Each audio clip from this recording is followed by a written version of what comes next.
Saudara mutua, Masya Allah, segala sesuatu memang telah dikehendaki oleh Allah, sudah ditakdirkan olehnya. Saya benar-benar tidak habis pikir dan tidak mengerti bagaimana GAM bisa pecah, hancur berantakan. GAM dibina begitu solid dan telah mengorbankan ribuan jiwa dan penderitaan rakyat Aceh bisa pecah hanya karena persoalan sepele.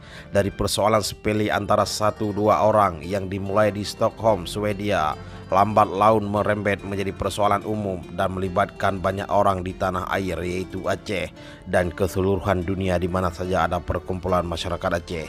Semoga pengalaman pahit yang kami alami ini menjadi pelajaran bagi generasi muda Aceh untuk mempersatukan kembali masyarakat Aceh, kembali menjadi pelopor Islam di Asia Tenggara seperti yang telah dicontohkan oleh Indatu Aceh di masa silam. Saudara mutua, pada kesempatan kali ini kita akan membahaskan tentang permasalahan GAM pecah pertama kali. Namun sebelum kita memulainya, alangkah baiknya jika sahabat berbagi info, subscribe, like, dan share video ini agar generasi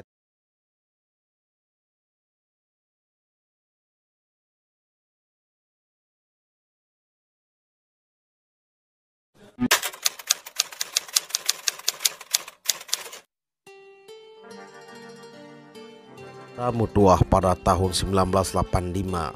Setelah semuanya berkumpul di Stockholm, kami melakukan pertemuan rutin setiap Sabtu dan Minggu. Wali negara kini tinggal di rumah Jamil Amin dan Syari Usman di Nurbok. Sementara saya tinggal bersama dengan adik saya Yuhasri Hasan.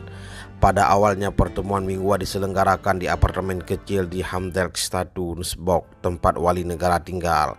Apartemen itu terdiri 2 kamar tidur, 1 kamar tamu, serta 1 ruang untuk dapur. Apartemen seluas 6 kali 5 meter ini berada di lantai 3. Pertemuan rancangan kerja perjuangan Aceh Merdeka selanjutnya. Semakin lama keberadaan apartemen ini, semakin merasa tidak layak untuk kediaman kepala negara. Kadang-kadang wali negara terpaksa membawa tamunya ke kamar tidur ketika melakukan pembicaraan kenegaraan yang bersifatnya rahasia. Kamar tidur wali negara kecil, sempit, dan tidak cukup jika menaruh sofa atau kursi tamu di kamar tersebut. Suatu hari wali negara memanggil saya dan kami berbicara berdua di kamar tidurnya.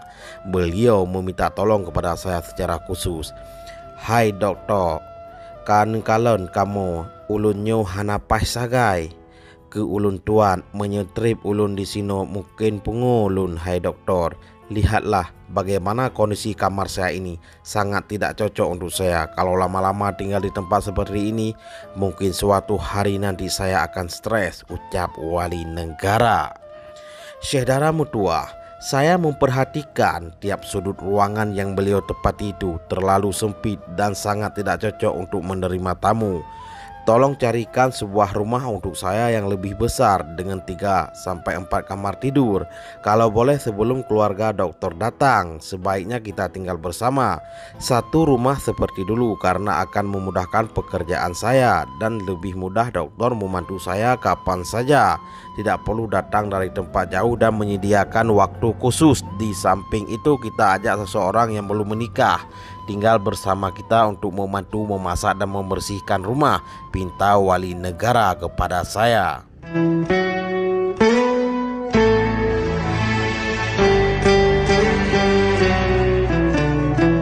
Saudara mutua, baiklah kalau itu yang wali inginkan, saya akan carikan. Jawaban saya mematuhi arahannya.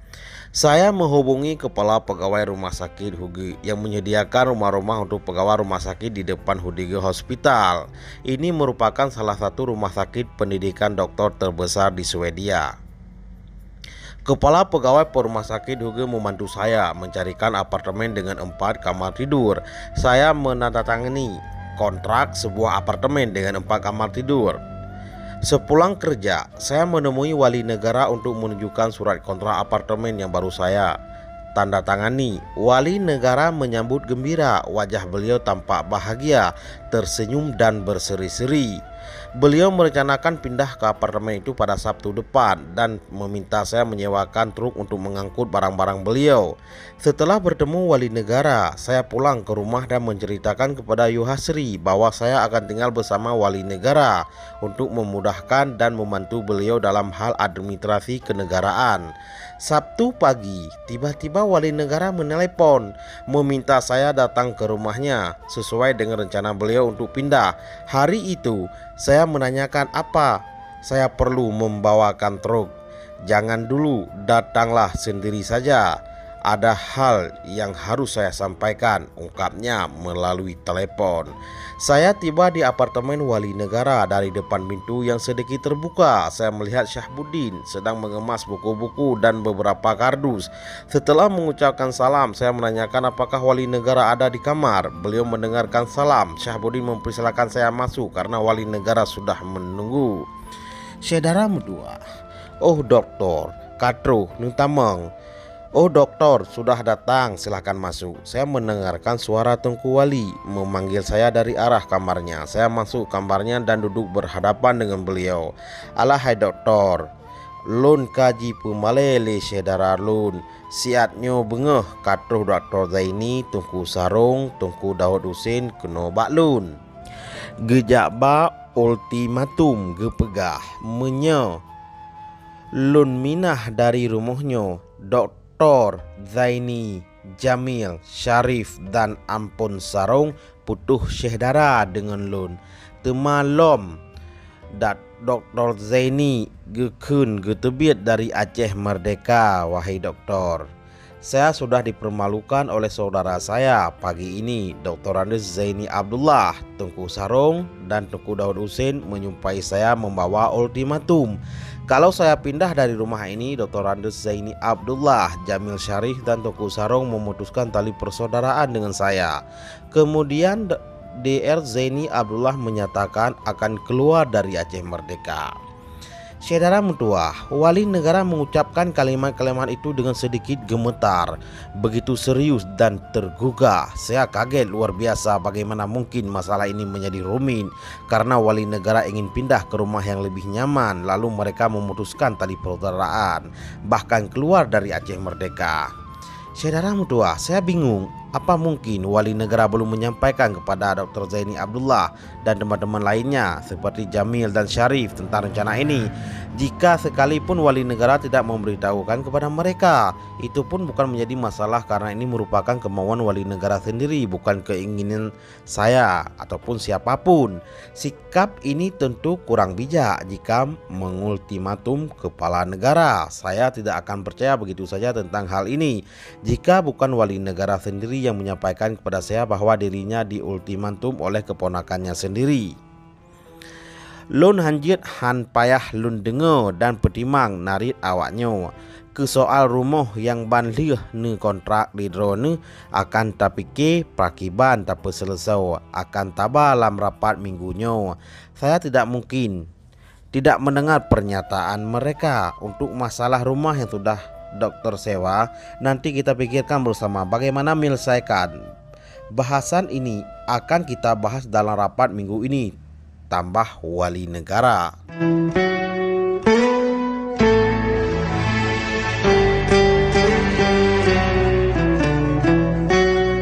Saudara Mutua, berita ultimatum Dr. Andes Zaini Abdullah kepada wali negara mulai tersebar di kalangan pengikut Aceh Merdeka di Stockholm. Ada gosip yang memfitnahkan saya di keluarga Zaini Abdullah bahwa saya sedang melakukan konspirasi untuk memisahkan wali negara dari Dr. Zaini Abdullah.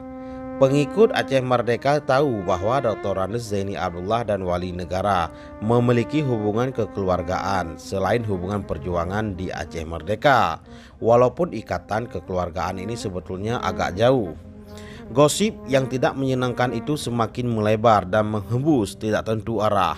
Berita bohong tersebut menyatakan bahwa saya mendominasi wali negara. Saya berusaha menetralisir gosip tersebut dengan mengatakan bahwa semua itu nonsens. Saya tidak pernah berpikir seperti yang dituduhkan dalam gosip yang entah dari mana asal muasal ini. Saya mencari rumah untuk keperluan wali negara atas perintah beliau. Rencana saya tinggal bersama wali negara juga atas keinginan beliau untuk lebih mudah bisa membantu beliau. Saudara mutua, dalam suasana yang kurang bersahabat ini, wali negara menyelenggarakan rapat rutin di rumah yang sudah saya sewa. Atas permintaan wali tersebut, rencananya rumah itu dijadikan tempat tinggal wali negara sekaligus kantor sekretaris negara Aceh Merdeka. Rapat minggu ini terasa sedikit panas. Saya tahu di antara yang hadir ada yang membawa pisau secara diam-diam. Mereka dari pihak yang mengeluarkan ultimatum, menunjukkan sikap yang tidak bersahabat. Bahkan sebagian dari mereka tidak memberi salam seperti biasanya. Saya berusaha mengabaikan perasaan yang tidak nyaman ini, namun tetap saja semuanya terasa aneh di mata saya. Seperti biasa, saya melakukan sekretaris negara Aceh Merdeka bertugas membuka rapat dan menyampaikan informasi-informasi kenegaraan, termasuk menjelaskan tentang permintaan wali negara Tengku Hasan Muhammad Ditiro kepada saya agar menjadikan rumah untuk dijadikan sebagai sekretaris dan tempat tinggalnya. Saya sengaja memperjelaskan berita simpang siur mengenai rencana kepindahan saya dengan wali negara. Semuanya murni atas permintaan beliau dan saya diperintahkan akan tinggal bersama beliau untuk membantu tugas sekretaris Aceh Merdeka.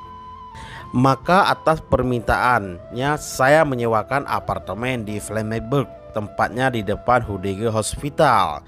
Namun penjelasan saya tersebut di depan wali negara dan semua yang hadir tetap ditolak oleh Dr. Randes Zaini, Tengku Sarung, dan Muhammad Daun Husin. Mereka ingin agar wali negara tetap tinggal di apartemen yang lama, sementara wali negara sendiri sebenarnya sudah tidak betah lagi tinggal di situ. Karena perbedaan pendapat inilah wali negara meminta pendapat kepada semua rekan-rekan yang hadir untuk mengambil keputusan bersama agar masalah ini selesai dengan damai.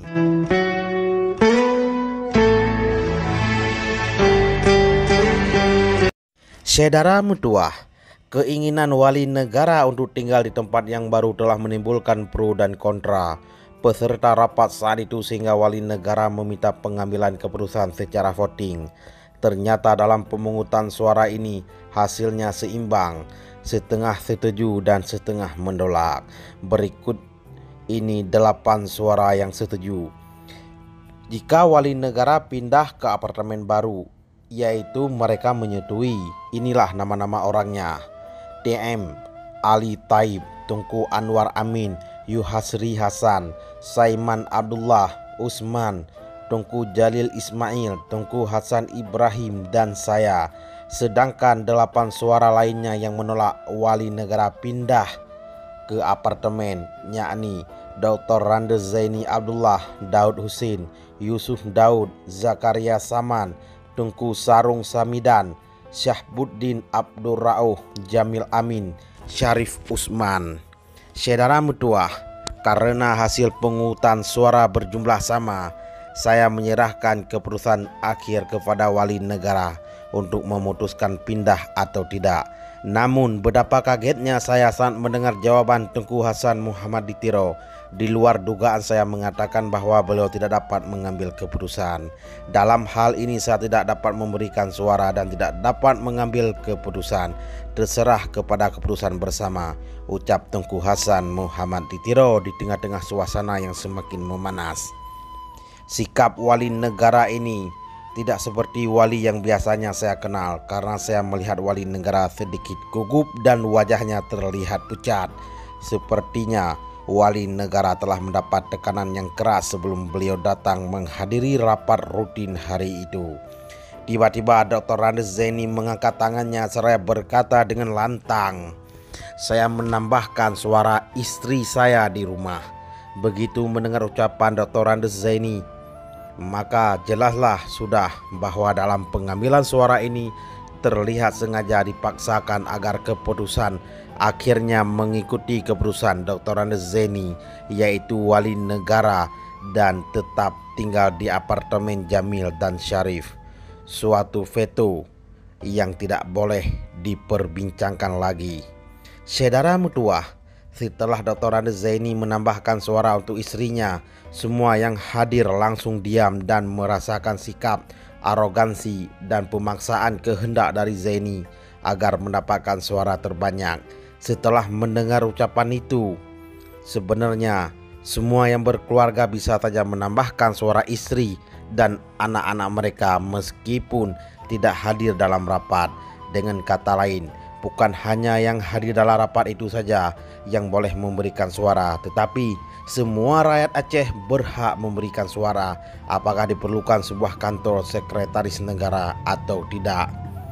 Saudara mutua, yang terpenting dalam pengambilan suara terbanyak adalah diperlakukan ketegasan suara sebagai keputusan akhir dari masyarakat Aceh kepada wali negara, bahwa beliau harus tinggal di suatu tempat yang diperuntukkan kepada kepala negara, selayaknya istana negara yang dijaga oleh pengawal dan pembantu wali negara, bukan tinggal di rumah pribadi, apatah lagi tinggal di rumah keluarga dan diatur menurut selera keluarga, karena wali negara atau presiden adalah milik bangsa, bukan milik keluarga. Suasana rapat semakin memanas saat TM Ali mengangkat tangan dan berbicara dengan tegas. Mulai hari ini saya hanya datang pada pertemuan yang diadakan di kantor yang telah dipilih oleh wali negara dan tidak akan pernah datang pada pertemuan yang diadakan di rumah-rumah pribadi. Melihat TM Ali mengucapkan kalimat itu, Tengku Anwar Amin melakukan hal yang sama. Pernyataan TM Ali diikuti oleh semua yang setuju dengan pembentukan kantor sekretaris negara, kecuali saya, Tengku Jalil dan Tengku Hasan Ibrahim. Saya tidak mengangkat tangan karena fungsi saya sebagai sekretaris negara Aceh Merdeka yang bertanggung jawab langsung kepada wali negara harus bersikap adil dan bijaksana. Saya tidak mau memboikot pertemuan yang diadakan di luar kantor sekretaris saat mengikuti keputusan wali negara dimanapun pertemuan selanjutnya diadakan sesuai waktu dan kondisi. Saudara mutua, pertemuan hari itu selesai dengan raut wajah masam setiap peserta rapat. Sebagian keluar dari ruangan dengan wajah tidak bersahabat dan tanpa bertegur sapa. Sebelum kembali ke tempat masing-masing, wali negara memanggil saya dan mengatakan bahwa setelah berjalan 3 bulan agar apartemen yang sudah disewa ini dikembalikan kepada pemiliknya. Tengku Hasan Muhammad Tritiro meminta kepada Tengku Jalil Ismail, Tengku Hasan Ibrahim dan saya tinggal di apartemen itu selama 3 bulan. Dengan kata lain, seluruh biaya sewa apartemen ini pun dibebankan kepada kami bertiga. Padahal kami bertiga tidak membutuhkan apartemen tersebut karena kami bertiga sudah mempunyai apartemen masing-masing. Saudara mutua, mulai saat itu suasana kekeluargaan di kalangan para pejuang Aceh Merdeka di Stockholm mengalami perubahan fatal. Meskipun pertemuan-pertemuan mingguan tetap dilakukan di tempat kediaman wali negara, yaitu apartemen Syarif dan Jamil, teman-teman yang menginginkan adanya kantor sekretariat tidak mau datang menghadiri rapat-rapat mingguan rutin yang diadakan di rumah kediaman Jamil Amin di Nosbuk atau rapat di rumah-rumah. Begitu pula pihak yang menolak pembentukan kantor sekretariat tetap tidak mau menggunakan kantor yang telah disewa. Wali negara mengubah keinginannya untuk pindah dan berbalik mengikuti keinginan Dr. Randes Zaini Abdullah CS, yaitu tetap tinggal di apartemen Jamil Amin. Saya tetap datang beberapa kali pada pertemuan selanjutnya dan selalu dalam posisi terjepit dalam status oposisi dan minoritas, sebab saya dituduh pencipta isu yang menginginkan kantor sekretariat dan memisahkan wali negara dari keluarganya. Posisi saya menjadi serba salah. Suasana semakin tidak menyenangkan. Dalam keadaan seperti ini, saya teringat saja Khairil Anwar yang berjudul Aku. Saya merasakan posisi saya seperti makna yang tersirat dalam sajak tersebut. Bila datang waktuku, ku mau tak seorang pun merayu, tidak juga kau, tak perlu sedu sedan itu. Aku ini binatang jalang, dari kumpulannya terbuang. Biarpun peluru menembus kulitku, aku akan merandang, menerkam, menerjang. Luka dan bisa kubawa berlari, luka dan bisa kubawa berlari hingga hilang pedih dan perih. Dan aku akan lebih tidak peduli, dan aku akan lebih tidak peduli. Aku mau hidup 1000 tahun lagi.